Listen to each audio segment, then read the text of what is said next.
Welcome friends, knowledge ভার্সেটাইলে সবাইকে স্বাগত জানাই। আজ আমরা ইন্ট্রোডাক্টরি ইট নিয়ে আলোচনা করব। ইন্ট্রোডাক্টরি ইট এর ব্যবহার। ইট কোনো অর্থ প্রকাশ করে না, এ কথার অর্থ এই ইন্ট্রোডাক্টরি ইট শুধুমাত্র ইন্ট্রোডাকশনের জন্যই ব্যবহার হয়, বাক্যে এছাড়া এর কোনো অর্থ থাকে না। চলো মূল আলোচনায় এসে বিষয়টিকে বিভিন্নভাবে বোঝার চেষ্টা করি। হেডিং হলো use of introductory it, preparatory ইটও বলে এটাকে অনেকে। কথার অর্থ হচ্ছে প্রস্তুতিমূলক শব্দ বা ইট। ব্যাপারটা প্রথমে কিছুটা বুঝিয়ে দিই। পয়েন্ট 1, কিছু কিছু বাক্যে উপযুক্ত সাবজেক্টের অভাবে ইট দিয়ে শুরু করতে হয়, অর্থাৎ বাক্য শুরুর সুবিধার্থে ইটের ব্যবহার হয়। এখানে ইট এক্ষেত্রে কোনো অর্থ প্রকাশ করে না। কিছু ব্যতিক্রম ছাড়া এই ধরনের বাংলা বাক্যে কোনো ক্রিয়ার উল্লেখ থাকে না। এই জায়গাটা একটু বুঝিয়ে দিই।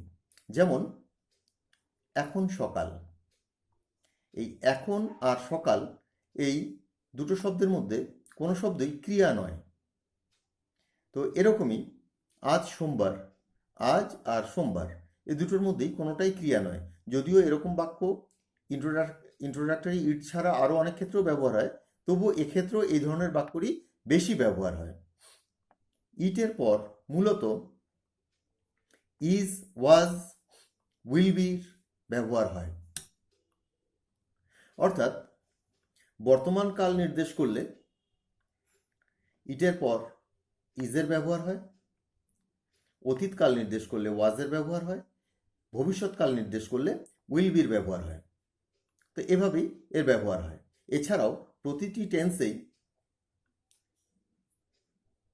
ইটের যে ব্যবহার সেগুলো তো হয়েই থাকে। অর্থাৎ ইটের ক্ষেত্রে ইজ, ওয়াজ, উইল বি শুধুমাত্র যে ব্যবহার হয় তাই নয়, আমরা পরবর্তী ক্ষেত্রে দ্বিতীয় পয়েন্ট 2তে আমরা দেখব যে ইটের পর অন্যান্য ভার্বের অংশও ব্যবহৃত হয়।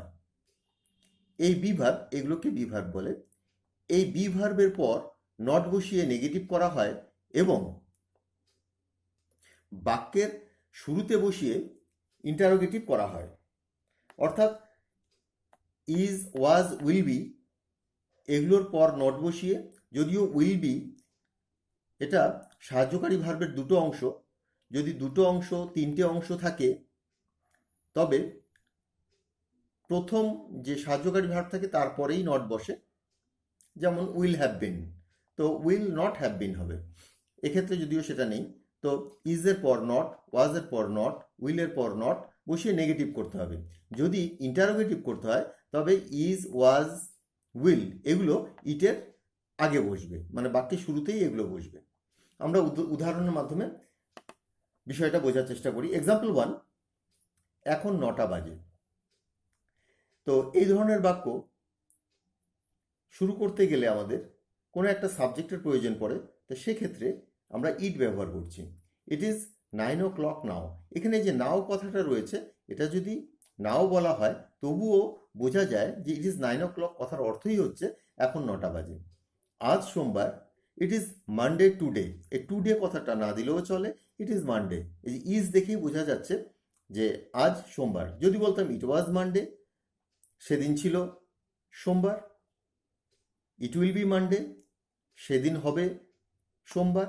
ঠিক এইভাবে, যদিও এর আরও একটা ভার্সন আছে, টুডে ইজ মানডে, যদিও মোস্ট অ্যাপ্রোপ্রিয়েট হচ্ছে ইট ইজ মানডে।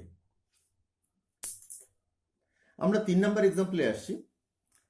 দেখো বাক্যটার গঠনটা, বলা সহজ, করা কঠিন।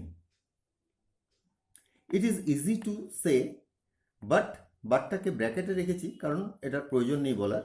Difficult to do. It is easy to say, এই যে বলা, করা এই ধরনের বাক্য শুরু করতে গেলে আমাদের এই ইট দিয়ে শুরু করতে হবে। আমি ইট দিয়ে বেশ কিছু এক্সাম্পলের ব্যবস্থা করেছি, যদিও এছাড়া আরও অনেক ক্ষেত্রে ইটের ব্যবহার হয়, কিন্তু বাক্যের গঠন মূলত এরকমই হয়। তাকে দেখে, এক্সাম্পল 4, তাকে দেখে ভালো লাগে। It is nice to see হিম।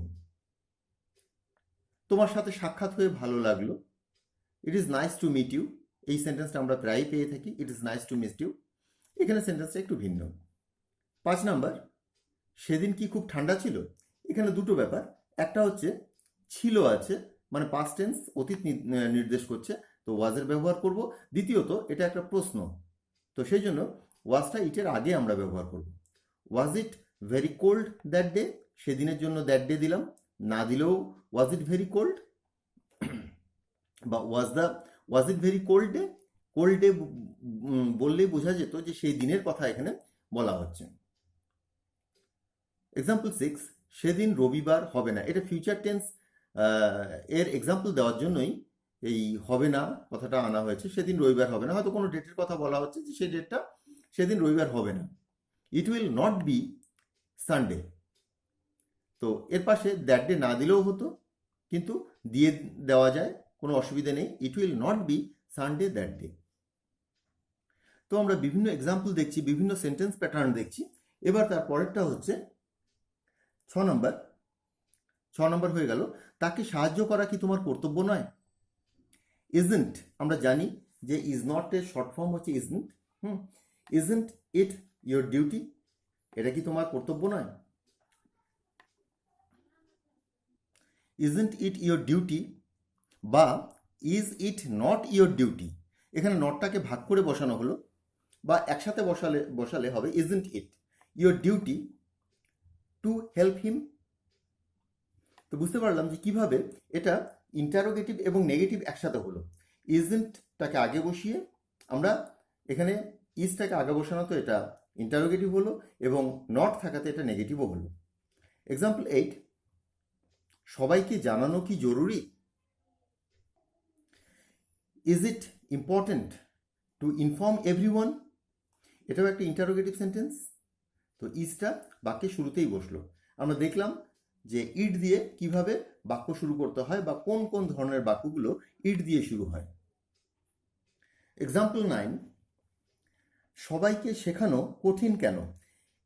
এই যে কেন, এটা হচ্ছে WH ওয়ার্ড, এটাও এক ধরনের ইন্টারোগেটিভ সেন্টেন্স। এটা অবজেক্টিভ নয়, ডেসক্রিপটিভ আনসার টাইপ কোশ্চেন।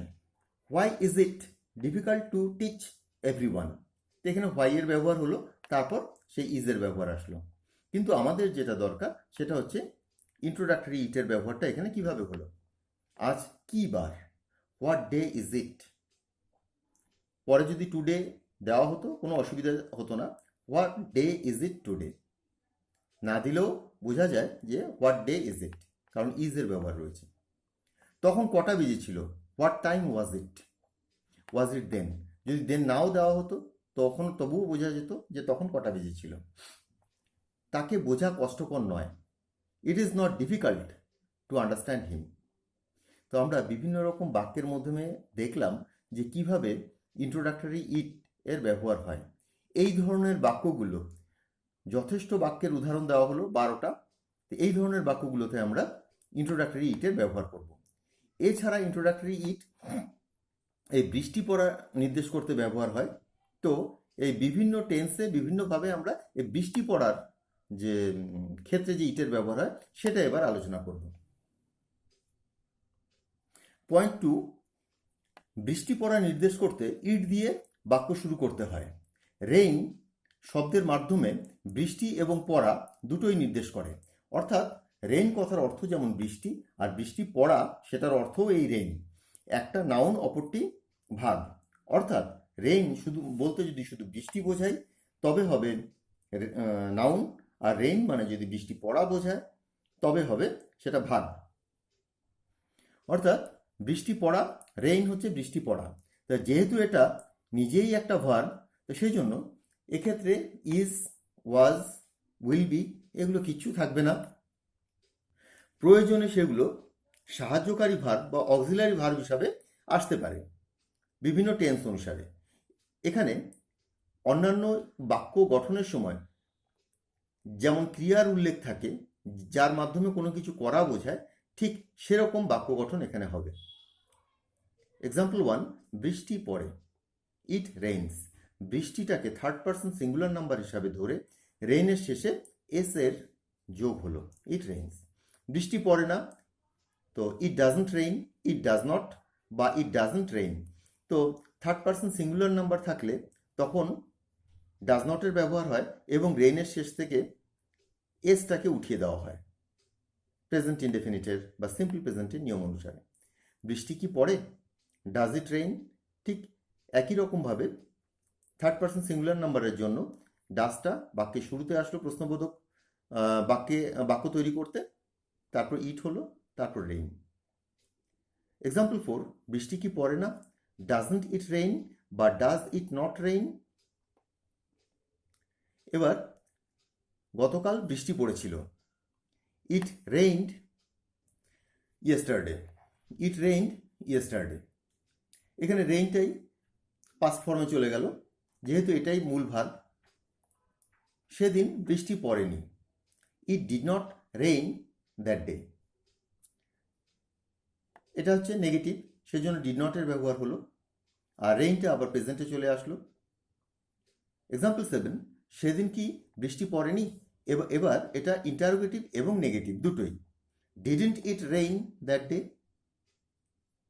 বৃষ্টি আসবে বা বৃষ্টি পড়বে বা বৃষ্টি হবে, একই কথা। আমরা আসবে, পড়বে, হবে, বৃষ্টি এসেছিল, বৃষ্টি পড়েছিল, বৃষ্টি হয়েছিল যেমন ব্যবহার করি, সেটাই এখানে বিভিন্নভাবে দেখানো হলো যাতে বুঝতে অসুবিধে না হয়। ইট উইল রেইন, বৃষ্টি হবে, ইট উইল রেইন। এখানে রেইনটাই বৃষ্টি হওয়ার কথাটা বলে দিচ্ছে ভার্ব রূপে। এক্সাম্পল 9, কখন বৃষ্টি হয়েছিল। এটা একটা প্রশ্নবোধক বাক্য। When did it rain, when did it rain. When মানে কখন, কখন বা কবে। কেন বৃষ্টি হয় না, হোয়াই, কেনর কথার অর্থ হচ্ছে why. Why doesn't it rain, এটা প্রেজেন্ট ইনডেফিনিটে আছে, অতএব ডাজন্টের ব্যবহার হচ্ছে। রেইনের শেষে আর এস বসলো না। লাস্ট এক্সাম্পল, কোথায় বৃষ্টি হচ্ছিল। হোয়ার ওয়াজ ইট রেইনিং, এটা পাস্ট কন্টিনিউয়াস টেন্সে ব্যবহার হয়েছে। তো ওয়াজের ব্যবহার হলো, এখানে কিন্তু ওয়াজ প্রিন্সিপাল ভার্ব বা মেইন ভার্ব নয়, এখানে ওয়াজটা অক্সিলারি বা হেল্পিং ভার্ব হিসাবে ব্যবহার হয়েছে। এর আগে সেদিন ছিল সোমবার, ইট ওয়াজ মানডে দ্যাট ডে, সেখানটায় ওয়াজটা ছিল মেইন ভার্ব, আর কোনো ভার্ব ছিল না সেখানে। এখানে মূল ভার্ব যেটা বা ভার্ব যেটা, ক্রিয়া, সেটা হচ্ছে রেইনিং। এখানে ওয়াজটা অক্সিলারি ভার্ব হিসাবে ব্যবহার হয়েছে। আচ্ছা, বৃষ্টি নিয়ে এতগুলো সেন্টেন্স লিখলাম এই জন্যই যে এরকম যেটার মধ্যে ভার্ব রয়েছে, ক্রিয়াশীল কিছু করছে, তেমন বাক্য বা ইটের ক্ষেত্রে যার ব্যবহার হয় সেটা এই বৃষ্টি দিয়েই হয়। সেই জন্য এই সমস্ত সেন্টেন্সগুলোই বৃষ্টি দিয়েই হলো, এবং আগেরগুলো কিভাবে অন্যান্য ক্ষেত্রে ইন্ট্রোডাক্টরি ইট ব্যবহার করা যায় তার উদাহরণ দেওয়া হলো। তো ইন্ট্রোডাক্টরি ইটের ব্যাপারে এক বিস্তারিত আলোচনা হলো। একটা দিক হচ্ছে বৃষ্টি, আরেকটা দিক হলো আজ কি বার, এখন কটা বাজে। প্রসঙ্গত উল্লেখ করে দিই, ধরো এখন 10টা বাজে, ইট ইজ 10 o'clock। যদি বলি ঘড়িতে 10টা বাজে, দ্য ক্লক স্ট্রাইকস 10, এই কথাটাও কিন্তু ব্যবহার করা যায়। যাই হোক, আজকের আলোচনা এখানেই শেষ করছি। পরবর্তী আলোচনায় আবার যোগ দেব। সবাই ভালো থেকো। আজকে এখানেই বিদায় জানাচ্ছি। বাই।